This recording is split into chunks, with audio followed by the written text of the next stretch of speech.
अस्सलाम वालेकुम friends, welcome to किताब नगरी यूट्यूब चैनल। किताबों की खूबसूरत नगरी में आप सबको एक मरतबा फिर खुश आमदीद। मैं हूं मुग़ीरा काशिफ और आज आपके लिए लेकर आई हूं मारिया फ़ारूकी के कलम से तहरीर करदा नावल वफ़ाए यार की एपिसोड 17। एपिसोड को शुरू करने से पहले वीडियो को लाइक कर दीजिए, चैनल सब्सक्राइब कर लें और बेल आइकन ज़रूर क्लिक कर दें। तो चलें शुरू करते हैं। अभी वो सिगरेट सुलगाता यूनिवर्सिटी रोड से बाहर निकला ही था कि उसे अचानक से वो दिखी। उसने गाड़ी रोक दी। उसकी ग्रे गाड़ी को देखकर वो उसके सामने आई। उसने खिड़की का शीशा नीचे किया। उसका बिलखता चेहरा देखकर वो गाड़ी से बाहर आया। मुझे माफ़ कर दो तामीर। वो उसके पैरों में बैठ गई। उसकी इस हरकत को देख वो शिश्तर रह गया। आप क्या कर रही हैं? प्लीज़ खड़ी हो जाएं, हम बैठ कर बात करते हैं। उसको गाड़ी में बिठाकर वो ले जाने लगा, तभी उसका फ़ोन बजा। उसने जल्दी से फ़ोन कान को लगाया। हाँ बोल, वो तासुब से बोला। सर इतना मारा है जिसकी हद नहीं, मगर पता नहीं किस मिट्टी का है, बोल ही नहीं रहा। फ़ोन वाला शख्स गंभीर अंदाज में बोला। जाने दो उसे अभी। उसने हुक्म सादर किया। ओके। तभी फ़ोन बंद हो गया। दरवाज़ा एकदम से बजा। उसने घड़ी पर वक्त देखा और बाहर आई। पूरा घर बिखरा हुआ था, मगर दोबारा बेल होते ही वो दरवाज़ा खोलने लगी। उर्वा और हमदान को खड़ा देख वो हौले से मुस्कुराई और वो दोनों अंदर आ गए।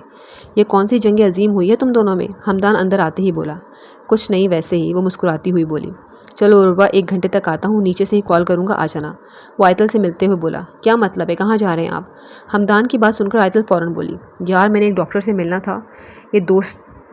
ये दोस्त की तरफ थी, फुप्पो ने लेने को कहा था तो मैं जल्दी निकल आया, तो उसने कहा तुमसे मिलना है, इसलिए ड्रॉप करने आ गया। फिर आऊँगा तो खाना खाऊंगा। वो मुस्कुराकर कहता आयतल के गले लग गया और बाहर चल दिया। तुम क्या लोगी? वो उर्वा के साथ बैठते हुए बोली। कुछ भी नहीं, अभी मैंने और हमदान ने कॉफ़ी पी है, तुम बैठो बातें करते हैं। उर्वा उसकी बाजू पकड़कर बोली। फिर बैठो नहीं, तुम मेरे साथ मेरा कमरा ठीक करवा दो। वो कमरे की तरफ जाती बोली। अल्लाह अकबर, ये कौन सा भूकंप आया था यहाँ? ये क्या हाल किया हुआ है तुमने कमरे का? वो उसके कमरे को कॉटन से भरा देखकर हैरानगी से बोली। ये बाद में बताऊंगी, पहले कमरा साफ़ करते हैं, डॉक्टर तामीर आ गए तो डांटेंगे। उन्हें बिखरी चीज़ों से उलझन होती है। वो जल्दी से सोफे के ऊपर से कॉटन उठाते हुए बोली। इतनी फिक्र? उर्वा अभी हंसते हुए बोली ही थी कि आयतल के फ़ोन की मैसेज बीप हुई। उर्वा, देखना यार कौन है। हाला होगी मेरे ख्याल से, असाइनमेंट का पूछेगी, कहना 1 घंटे में कॉल करती हूँ। वो बेड के पास खड़ी उर्वा से मुखातिब हुई। मुझे आने में देर हो जाएगी आयतल। उसने मैसेज पढ़ा। ये टीएस के आगे दिल किस दिन से आ गया? वो उसे छेड़ते अंदाज में तकिए सेट करके बेड पर रखते हुए बोली। आयतल उसकी बात पर हल्का सा मुस्कुरा गई। ये कब हुआ आयतल? वो बेडशीट ठीक करते हुए बोली। क्या? कुशन सोफे पर रखती आयतल एकदम से चौंकी। यही? वो संजीदगी से बोली। क्या? वो नासमझी से बोली। ये रंग कैसे चढ़ा? वो बेड पर बैठती हुई बोली। कौन सा रंग? आयतल अबरू उचकाकर बोली। शीशे में देखो। वो मुस्कुराती क्राउन से टिक लगाकर बोली। उर्वा, क्या है? कुछ भी तो नहीं है। किस चीज़ की बात कर रही हो? वो खुद के चेहरे को आईने में देखकर बोली। मेरी जान, ये रंग मोहब्बत का है और ये सिर्फ चेहरे पर नहीं, पूरे वजूद पर चढ़ता है। वो मुस्कुराकर उसके करीब आती उसके कंधे पर सर रखकर डबडबाई आंखों से साथ बोली। ऐसा कुछ नहीं है। वो शर्माकर सोफे पर कुशन रखने लगी। ऐसा ही है मैडम, तुम मुझसे पूछती थी ना कि तुम्हें हमदान से कैसे मोहब्बत हो गई, और अब मैं पूछना चाहूँगी तुम्हें कैसे हो गई। अब वो उसके सामने बैठी उसे तंग कर रही थी, जो शर्म से लाल हुए एक गुलाब का फूल लग रही थी। ऐसा कुछ नहीं है, तुम पता नहीं क्या बोल रही हो। वो आंखें घुमाकर इधर उधर देखते हुए बोली। वो तुम्हारा ख्याल रखते हैं आयतल? वो इस सवाल को छोड़कर संजीदगी से बोली। हाँ बहुत, बहुत अच्छे हैं वो। खड़ूस हैं, डांटते हैं, मगर केयर भी करते हैं। वो मुस्कुराकर बोली। वो इतनी जल्दी नज़रिया भी बदल गया। यही वो बंदा था जिसमें तुम 24 घंटे कीड़े निकालती थी। उर्वा टांगे बेड पर रखकर उसके सामने चेहरा लाकर बोली। उर्वा, तुम्हारे साथ मसला क्या है? आयतल उसका मुंह अपने हाथ से पीछे करती बोली। यही कि आपको मोहब्बत कब हुई। वो फिर उसी सवाल पर आ गए। पता नहीं, वो मध्यम आवाज़ में बोली। यानी मोहब्बत है, कब हुई ये नहीं पता। उर्वा अबरू उचकाकर बोली। वसवात में सर हिलाती सर झुका गई। इसकी बात पर उर्वा मुस्कुरा पड़ी। अब यकीन हुआ तुम्हें कि निकाह के बाद मोहब्बत हो ही जाती है। शादी जैसे मर्जी हो, वो दो लोग एक दूसरे के करीब और फिर और करीब तो हो ही जाते हैं। मैंने कहा था तुमसे कि जब तुम्हारी शादी होगी तब तुम जानोगी कि एक शख्स कैसे ज़रूरी हो जाता है, कैसे आपकी सोचों का मरकज़ बन जाता है, कैसे आपको हर चीज़ से अजीज़ लगने लगता है, कैसे वो इंसान आपका कभी कुछ ना होकर कब सब कुछ बन जाता है। ये सब निगाह की वजह से होता है। बहुत मुक़द्दस होता है ये ताल्लुक़, बहुत पाक, बहुत शफ़ाफ़, बहुत हसीन। नबी करीम सल्लल्लाहु अलैहि वसल्लम फरमाते हैं, दो शख्स के दरमियान मोहब्बत के लिए निकाह जैसी कोई चीज़ नहीं देखी गई। उर्वा, वो अच्छे हैं या मुझे अच्छे लगते हैं पता नहीं। उनकी तकलीफ़ ही इतनी बड़ी होती है या मुझे बड़ी लगती है, और वो वाकई तारीफ़ के काबिल हैं या मुझे उनकी तारीफ़ खुद करना अच्छा लगता है। किसी के मुंह से उनके बारे में अच्छी बात भी मुझसे बर्दाश्त नहीं होती। हाला ने उनकी चाय के पैसे दिए थे और मुझे जब तक सुकून नहीं आया जब तक मैंने पैसे वापस नहीं कर दिए, जबकि ये पैसों वाले मामला हमारे दरमियान कभी भी नहीं आए, लेकिन वो चाय उनकी थी इसलिए आ गए। ये सब क्या है मुझे नहीं पता, मगर उनसे बात करके मैं बेवजह मुस्कुराने लगती हूँ। एक बेवजह सी कशिश है जो मुझे उनकी तरफ खींचती है। मुझे नहीं पता क्या है, मगर कुछ तो है। वो गोद में हाथ रखे अपनी उंगलियों को तोड़ मरोड़ रही थी और अभी उर्वा ने कुछ कहने के लिए लब खोले ही थे कि उर्वा का फ़ोन बजने लगा। उर्वा ने हाथ बढ़ाकर फ़ोन उठाया। जी हमदान, वो मुस्कुराकर बोली। अस्सलाम वालेकुम, उसने मोतबर अंदाज में सलाम किया। वालेकुम अस्सलाम, आ जाओ। जी, उसने फ़ोन बंद किया और आयतल की तरफ राग़िब हुई। बाकी बातें बाद में करेंगे, आप इजाज़त दो। उसके गले लगकर बाहर आ गई और वो नोट्स लेकर पढ़ने बैठ गई। सफ़ेद रंग के मार्बल फ्लोर के कमरे में वो पागलों की तरह पंचिंग बैग पर ज़ोर ज़ोर से मुक्के मार रहा था, मगर तकलीफ़ थी किसी तौर कम नहीं हो रही थी। हर पंच उसे नई तकलीफ से दो चार कर रहा था। उसका माजी उमड़ उमड़ कर उसके सामने आ रहा था। दर्द, तकलीफ़, बेवफाई, ये सब मिलकर उसके बेवकूफ़ होने का मजाक उड़ा रहे थे। हर चीज़ उसे खुद पर हंसती नजर आ रही थी। हर तरफ उसकी बातें, उसकी तस्वीरें उसको दिखाई दे रही थी। उसके हंसने की आवाज़ उसके कानों में गूंज रही थी। अपने दांत पीसता वो ज़ोर से चीखा, क्यों तुम आ जाती हो? जब मैं तुम्हें भूलता हूँ, जब भूलने लगता हूँ, मैं नॉर्मल इंसान की तरह ज़िंदगी गुजारने लगा हूँ, तुम तभी मेरे सामने आ जाती हो, बिल्कुल एक मूर्ति की तरह।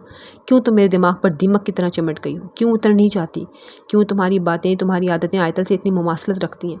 जिन बातों पर तुम बेवफाई का सबूत देती थी, उन बातों पर वो लड़की वफा का पैकर बन जाती। जिन बातों पर तुम्हें मैं बेवकत लगता था, उन बातों पर वो लड़की मुझे आसमान पर बिठा देती है। क्यों? क्यों मिला था मैं तुमसे? क्यों तुम्हारी जगह आयतल नहीं थी? अगर तुम मिली थी तो क्यों छोड़ गई? छोड़ना था तो करीब क्यों आई? तुम कहती थी तुम्हें लोगों को मारना आता है, तभी तो तामिर शाह तुम पर मरता है, मगर तुम जान लेकर मारने वाला कहा करती थी और मैं कुछ का कुछ समझता था।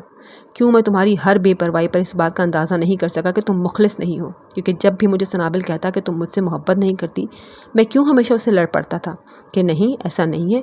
क्यों तुमने मेरे वजूद पर ख़ुद को इतना हायल कर दिया था? क्यों तुमने मुझसे सोचने समझने की सलाहियत तक छीन ली?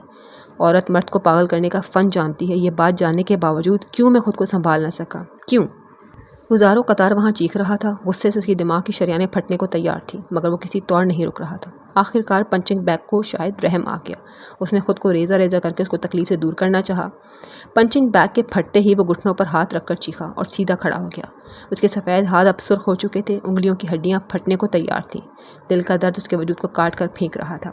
तभी उसने गहरे सांस लिया और ठंडे पानी की पूरी बोतल अपने चेहरे पर उंडेल दी और पसीने से भरा वजूद लेकर वो बाहर निकल गया। सिगरेट सुलगाते ही उसने सनाबिल को फ़ोन किया। मैं गाड़ी में वेट कर रहा हूँ, जाना है इस्लामाबाद, तो आजा। अपनी बात कहकर उसने फ़ोन काट दिया। क्लब 5 मिनट की दूरी पर ही था, तभी वो फास्ट ड्राइव करता 3 मिनट में फ्लैट के नीचे था। सनाबिल वहाँ पर पहले ही खड़ा था। उसकी गाड़ी रुकते ही वो गाड़ी में बैठ गया। उसने एक नगाह उसकी तरफ डाली। सुर्ख चेहरा, लाल अंगारे जैसी आंखें, तनी हुई रगें उसे कुछ होने की गवाही दे रही थी। क्या हुआ हो सकता है? उसको इसका अंदाज़ा बखूबी था, तभी वो चुप रहा और वो गाड़ी हवा में उड़ाता बाहर ले गया। मुसलसल पंचिंग के बाद उसके लिए ड्राइव करना मुश्किल हो रहा था, मगर वो बहुत ज़ब्त से ड्राइव कर रहा था। लाहौर से 1-1.5 घंटे का सफ़र करने तक वो खुद पर काफ़ी काबू पा चुका था, मगर होंठों पर चुप ताने वो ड्राइव कर रहा था। तामीर, मैं ड्राइव कर लेता हूँ, तुम रिलैक्स करो, फिर तुम कर लेना। सनाबिल ने उसके सूजे हुए हाथों को देख कर कहा। साइड पर गाड़ी लगाकर वो गाड़ी से उतरा और सनाबिल ने स्टीयरिंग संभाला। टाइम क्या हो गया है? गहरा सांस लेकर उसने अपनी खामोशी को तोड़ा। 12:40। सनाबिल ने घड़ी से उसे वक्त देखकर बताया। हम 10 बजे निकले थे? उसने जेब से फ़ोन निकालते हुए पूछा। 10:30 बजे के करीब, सनाबिल ने मुख्तसर जवाब दिया। तभी वो उसको कॉल करने लगा। दूसरी बेल पर फ़ोन उठा लिया गया। अस्सलाम वालेकुम, मोतबर अंदाज में सलाम पेश किया गया। वालेकुम अस्सलाम, उसने शाइस्तगी से जवाब दिया। जाग रही हो? उसने संजीदगी से पूछा। जी, पढ़ रही हूँ, मुख्तसर जवाब दिया गया। आयतल, मुझे कुछ ज़रूरी काम है, तो मैं और सनाबिल इस्लामाबाद जा रहे हैं। तुम ख्याल रखना अपना और दरवाज़ा अच्छे तरीके से लॉक कर लेना, और अगर कुछ चाहिए हो तो मुझे कॉल कर लेना। मेरी बेड साइड का दराज खोलोगी तो उसमें पैसे होंगे, वहाँ से ले लेना। और अगर कोई भी मसला हो तो मुझे कॉल करना, रात हो दिन हो, जो भी वक्त हो कॉल कर देना। खुद हल ना करना, क्योंकि हल से ज़्यादा तुम उसको बिगाड़ोगी। और पेपर की तैयारी अच्छे से करना। उसने बाहर देखते उसे सारी हिदायत दी। आप वापस कब आएंगे? उसकी तमाम बातों को इग्नोर करते हुए बोली। सोमवार की सुबह को, उसने संजीदगी से कहा। 3 दिन बाद? वो बेड से खड़े होकर बोली। आयतल, 2 दिन बनते हैं, ना कि 3। मैथ की तालिबा हो तुम, और तुम्हें ऐसी गलती शोभा नहीं देती। वो काफ़ी हद तक रिलैक्स था, जिसको देखकर सनाबिल के चेहरे पर भी इत्मीनान आ गया था। हफ्ता, इतवार, 2 दिन, आज की रात और सोमवार का सारा वक्त मिलाकर वो भी 1 दिन हुआ तो 3 दिन हो गए। वो मुंह बनाकर बोली। उसकी मासूमियत पर उसके लबों पर खुद ब खुद मुस्कुराहट आ गई। ओके, उसने फ़ोन रखने वाले अंदाज में कहा। डॉक्टर तामीर, क्या यहाँ वाकई में कोई चुड़ैल है? वो खिड़की से बाहर का सन्नाटा रात की तारीकी में डूबे हुए सामने ग्राउंड को देखकर बोली। हाँ जी। वो मध्यम अंदाज में सीट को थोड़ा पीछे करके अपने बाजू को उसकी पुश्त पर फोल्ड करके सर इस पर टिकाकर बोला। आप मजाक कर रहे हैं ना? वो जल्दी से खिड़कियों के पर्दे ठीक करते हुए बोली। आयतल, वो बाहर नहीं, घर के अंदर ही है। वो आंखें मूंदता हो बोला। उसके चेहरे पर बला का इत्मीनान था, जो इस बात का सबूत था कि वो नॉर्मल हो चुका था। आप सच बता दें, क्यों मुझे डरा रहे हैं? वो बेड पर बैठते हुए बोली। सच ही बता रहा हूँ, बहुत तंग करती हूँ ना तुम मुझे, अब भुगतो। वो उसको और डराते अंदाज में आंखें फैलाकर बोला, जैसे वो वाकई में सामने हो, उसकी ऐसी हरकत को देखकर डर जाए। वो डर रही थी, तामिर बखूबी जानता था, तभी उसको तंग कर रहा था। अगर मुझे कुछ हो गया तो मैं, अभी वो इतना ही बोली थी कि तामिर फ़ौरन बोल पड़ा, जहाँ तुम जैसी चुड़ैल हो वहाँ दरख्तों पर रहने वाली चुड़ैल तुम्हारा कुछ नहीं बिगाड़ सकती। बहुत टाइम हो गया, चुप करके सो जाओ। थोड़े गुस्सीले अंदाज में कहकर उसने कॉल काट दी और दोबारा तारीकी में छुपे दरख्तों को देखने लगा जो उसके साथ साथ चल रहे थे। ठंडी से चलती हवा उसको सुकून दे रही थी। आंखें मूंदे वो मुसलसल अपना रुख खिड़की की तरफ किए लेटने के अंदाज में बैठा हुआ था। मुझे क्यों बुरा लगा जब उसने कहा कि अगर उसे कुछ हो गया। क्यों मेरा दिल उसे ऐसा खिंचा गया जैसे वो बहुत अनमोल हो। वो मेरे लिए ज़रूरी तो नहीं है, तो फिर मुझे क्यों उसके ना होने की तकलीफ़ हुई। हमारा रिश्ता एक मजबूरी है जो शायद सच सामने आने पर ख़त्म हो जाए, या जिन सबकी वो ख्वाहिशात रखती है मैं वो पूरी ना कर सकूं और वो इस वजह से मुझे छोड़ जाए। मंजिल तो नहीं है मेरे और उसके रिश्ते की, फिर क्यों मुझे ऐसा महसूस होता है कि वो कुछ अहमियत रखती है। मैं रोशनी को खो देने से भी डरता था, मगर जैसे मुझे इस लम्हे में महसूस हुआ है वो उसके लिए कभी नहीं हुआ। क्या ये सब इस रिश्ते की वजह से है? क्या दो महरम इतने मजबूत हिसार में होते हैं कि उनकी तरफ इंसान खुद ब खुद खिंचता चला जाता है? क्या वाकई में अल्लाह ताला दिलों में मोहब्बत भर देते हैं? क्या वाकई में महरम ताल्लुक़ इतने गहरे और मजबूत होते हैं कि ना चाहते हुए भी हमारे लिए वो रिश्ते अजीज़ हो जाते हैं, अहमियत के हामिल बन जाते हैं? क्या मैं उसके लिए भी अहमियत रखता हूँ? क्या वो भी मुझे खो देने से कभी डरी होगी? क्या मेरा साथ ना होना उसके दिल को भी ऐसे बंद करता हो जैसे अभी मुझे महसूस हुआ था? क्या मेरा उससे दूर चले जाना उसके चेहरे पर भी ऐसे ही रंजिश की शिकने तारी करता होगा जैसे मेरे चेहरे पर? तुझे खो देने का डर है, अक्सर डराने लगा है मुझे। तामीर। सनाबिल ने उसका कंधा हिलाया। अपने ख्यालों से बाहर आते ही उसने आंखें खोली। हाँ, उसकी तरफ देखते हुए बोला। उसकी आंखें अब सुर्ख से सफ़ेद हो चुकी थीं। इन निगाहों से वो तकलीफ छट गई थी जो कुछ वक्त पहले उसके वजूद को सुलगा रही थी। घर आ गया है। दरवाज़ा खोलकर गेट खोल, गाड़ी अंदर पार्क करूं? उसने संजीदगी से कहा तो उसने फ़ौरन बाहर देखा। स्किन कलर के बड़े सारे जदीद बंगले के गेट के पास गाड़ी देखकर उसने गहरा सांस लिया और गाड़ी से उतरा। सनाबिल, चाबी है? उसने खिड़की से झुककर पूछा। नहीं, मुझे था तेरे पास होगी इसलिए मैं नहीं लाया, उसने भवें उचकाकर कहा। रात के 2 बज रहे थे। उसने एक पल को सोचा मगर फिर फ़ोन मिलाया। पहली बेल पर फ़ोन पिक कर लिया गया। भाई गेट खोल दें, उसने तासुफ से कहा। आ रहा हूँ। जवाब सुनकर उसने कॉल काट दी और अपने हाथों की उंगलियों से अपनी आंखों को मसलने लगा। अपना वजूद गर्म पाकर उसने आंखें सुकेड़ी। मुझे बुखार हो गया है? नहीं, वैसे ही जिस्म गर्म होगा। अगर ये आयतल ने छुआ होता तो यकीनन बुखार होता और वक्त पड़ जाता उसको। कैसे हुआ, क्यों हुआ, दवाई लाऊं, चाय पी लें? डॉक्टर को कॉल करते ही होंगे। होने के साथ साथ उसके रोने की मश्क भी आसमान को छू रही होती। वो दिल में सोचकर मुस्कुरा गया। तभी तबरेज़ ने दरवाज़ा खोला तो वो मिलकर अंदर चल दिया और सनाबिल गाड़ी लगाने लगा। अस्सलाम वालेकुम। लाउंज में तहरीम और हुरैन को देखकर उसने सलाम किया। तहरीम भागकर तामिर के गले लग गई और वो मुस्कुराकर हुरैन की साथ वाली कुर्सी पर बैठ गया। अम्मी सो रही हैं? उसने हुरैन से पूछा। हाँ, दादी पोता दोनों सो रहे हैं और हम लूडो खेल रहे थे। तुम बताओ, खाना लेकर आऊँ या फिर चाय? उसने मुस्कुराकर पूछा। भाभी, मुझे बुखार हो रहा है। उसने उसके सामने बाजू करके तौसी चाही। हुरैन ने उसकी बाजू पर माथा छू कर कहा। तबीयत ख़राब थी तो ना आते। और आयदल कैसी है, उसे भी ले आते। वो फिक्र से बोली। उसका मंगल को पेपर है, मुझे कुछ काम था रावलपिंडी में इसलिए आ गया। आप किसी को मत कहना मुझे बुखार है, मैं पैनाडोल खाऊंगा, ठीक हो जाऊंगा। मेरी अभी आयतल से बात हो रही थी, उसने मुझे नहीं बताया कि तुम्हारी तबीयत ठीक नहीं है, बस इतना कहा कि तुम आ रहे हो। वह तहरीम को चाय का बोलकर दोबारा उसकी तरफ मुतवज्जे हुई। भाभी, इतनी भी तबीयत ख़राब नहीं है और वैसे भी उसको भी नहीं पता। पता होता तो यकीनन वक्त पड़ जाता उसको। खैर, बुखार रास्ते में हुआ है और आप किसी को बताएंगी भी नहीं, और स्पेशली आयतल को। वावेला करेगी और जो रोएगी वो अलग। चाय कमरे में भेज दें, मैं चेंज कर लूँ तब तक। वो अपनी बात कहकर उसका जवाब सुने बगैर अपने कमरे की तरफ चल दिया। अस्सलाम वालेकुम। सनाबिल ने हुरैन को सलाम किया और वहीं बैठ गया। खैरियत, तुम लोग आ गए? वो पास बैठते हुए बोली। मैंने तो आना था, अलबत्ता इसका मुझे पक्का नहीं था, मगर फिर इसने कहा जाना है तो मैंने कहा चलते हैं। वो सोफे पर तकरीबन आधा लेटता हुआ बोला। आयतल से लड़ाई तो नहीं हो गई इसकी? वो फ़ौरन बोली। नहीं तो, अभी रास्ते में ही उसी से बात कर रहा था, बिल्कुल नॉर्मल था। नाराज़ होता या कोई बात होती तो पता चल जाना था, उसने आम से लहजे में कहा।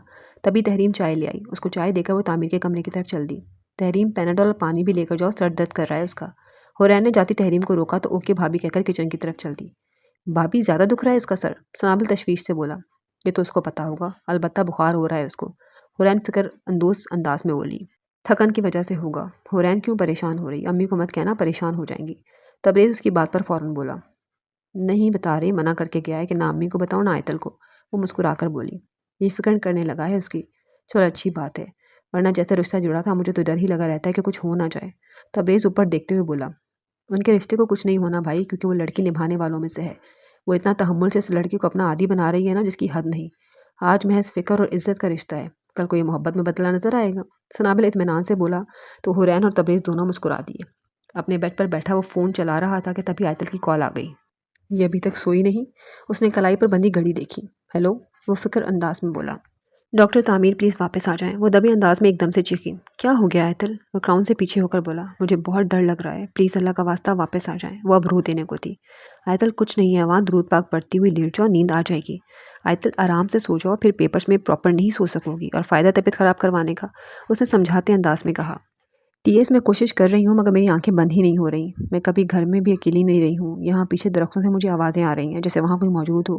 कभी मुझे पर्दे हिलते हुए महसूस होते हैं जब मैं साइड देखती हूँ तो ऐसा कुछ नहीं होता। और लाउंज लाउंज की वो पीली रोशनी एक अजीब सा डर पैदा कर रही है। हाँ प्लीज़ वापस आ जाएं। अब वो रोने लगी थी। नॉक नॉक, उसके कमरे का दरवाज़ा बजा। दरवाजे की आवाज़ सुनकर वो एकदम से चीखी। मेरे कमरे का दरवाज़ा है, रिलैक्स। वो उसकी चीख पर घबरा गया था। तहरीम आहिस्ता से कमरे में आई। और ये दवाई भाभी कह रही है खा लें, तबीयत ठीक हो जाएगी। क्या हुआ आपकी तबीयत को? वो तड़प कर बोली। उसने आहिस्ता से सर खम किया तो तहरीम बाहर निकल गई, जबकि जितनी ऊंची आयतल बोली थी उसके कानों तक साफ आवाज़ गई थी। उसके जाते ही वो दोबारा फ़ोन की तरफ मुतवज्जे हुआ। उसकी तेज़ तेज़ सांसों की आती आवाज़ उसके कानों में एक मध्यम सा सुरूर पैदा कर रही थी।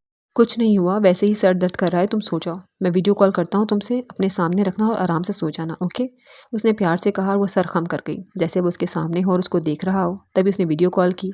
एक लम्हे में कॉल उठा ली गई। उसका फ़क हुआ रंग देखकर वो घबरा गया था। वो वाकई में उसे घर अकेले छुड़ाने की गलती कर चुका था जो उसे अब महसूस हो रही थी।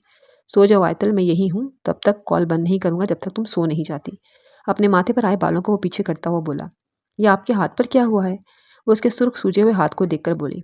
कुछ नहीं, वैसे ही। ड्राइव की, इसलिए ठीक हो जाएगा, तुम सो जाओ। वो आहिस्ता से बोला।